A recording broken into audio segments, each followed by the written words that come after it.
Good afternoon, students. I hope you all are good. Today is my third lecture on the subject of accounting for management FM. So today my topic is third method of net present value NPV. Previous video में हमने ARR और payback discuss कर चुकी हूँ. Now let's third method NPV of FM. NPV का प्रयोग कैसे और क्यों करते हैं और NPV को कैसे कैलकुलेट करते हैं देखिए. पहले ये देखिए एनपीवी होता क्या. एनपीवी को हिंदी में शुद्ध वर्तमान मूल्य विधि कहते हैं. अब ये जानते हैं एनपीवी की डेफिनेशन. आइए. शुद्ध वर्तमान मूल्य विधि अपलिखित रोकड़ प्रवाह, डिस्काउंट कैश फ्लो और डीसीएफ विधियों में से एक है. इस विधि में कैश फ्लो और कैश इनफ्लो के प्रेजेंट वैल्यू को ज्ञात किया जाता है और इसके बाद कैश इनफ्लो के प्रेजेंट वैल्यू में से घटाया जाता है. इसी अंतर को शुद्ध वर्तमान मूल्य नेट प्रेजेंट वैल्यू एनपीवी कहते हैं. If investment is made at the beginning of a project. अन्य भाषा में स्टार्टिंग में जिस प्रोजेक्ट में पैसे लगाया जाता है तो नेट प्रेजेंट वैल्यू एनपीवी के फॉर्मूले की सहायता से ज्ञात की जाएगी. अब देखिए नेट प्रेजेंट वैल्यू का formula. If there is any salvage value of the project then it is added to the closing balance after the last year. Similar if some working capital is also required in the project then is added to the closing after the last year.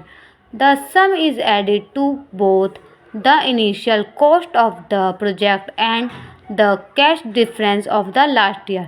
मतलब यदि investment का कोई salvage value भी हो तो इसे पिछले साल के कैश इनफ्लो में जोड़ दिया जाता है. इसी प्रकार यदि इन्वेस्टमेंट में कुछ कार्यशील पूंजी मतलब वर्किंग कैपिटल की भी आवश्यकता हो तो इसे इन्वेस्टमेंट की प्रारंभिक लागत में तथा अंतिम वर्ष के कैश इनफ्लो दोनों में जोड़ दिया जाता है.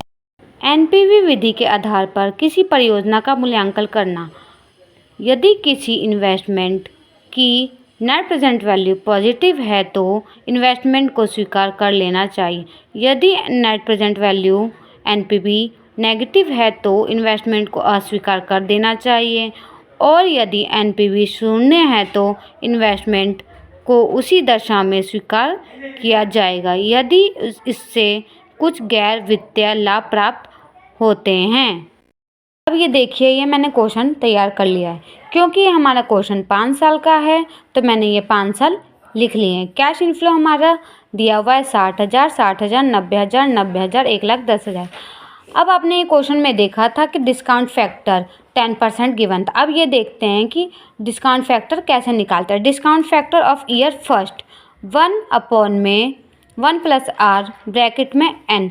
एन हमारा वो होता है जितने साल का क्वेश्चन होता है तो यहाँ पे मैंने 1 लिख दिया क्योंकि ये 1 साल का क्वेश्चन है. वो हमने निकाल दिया 1/1 प्लस 10 ब्रैकेट में 1. अब इसको मैंने कर दिया प्लस कर दिया इनको तो इसका आंसर आ गया 1.1/10. अब हम इसको डिवाइड करेंगे 1/10 को तो 1 डिवाइडेड 1.10.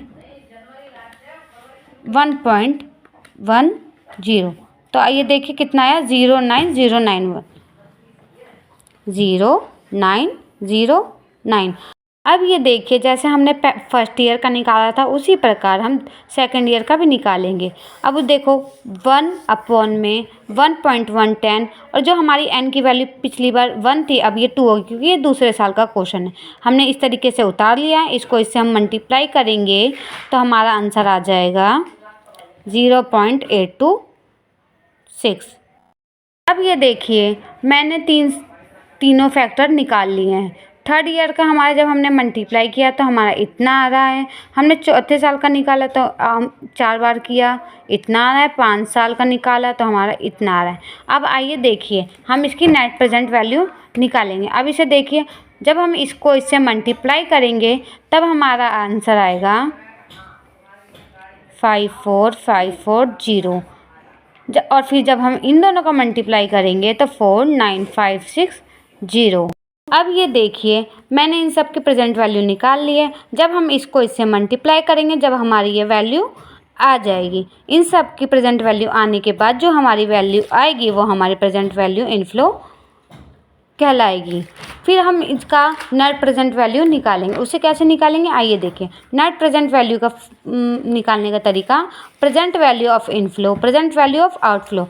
3,01,470 ये हमारी वैल्यू आई थी। अब प्रेजेंट वैल्यू ऑफ आउटफ्लो जो हमारी गिवन थी, ये देखिए हमारी इनिशियल इन्वेस्टमेंट कितनी थी, 3 लाख। अब हम जब इसको इससे माइनस कर देंगे तो हमारी इसकी वैल्यू आ जाएगी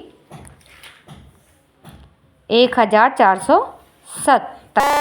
आगे के टॉपिक को समझने के लिए मेरे चैनल को like, subscribe, comment and share करें। Thank you.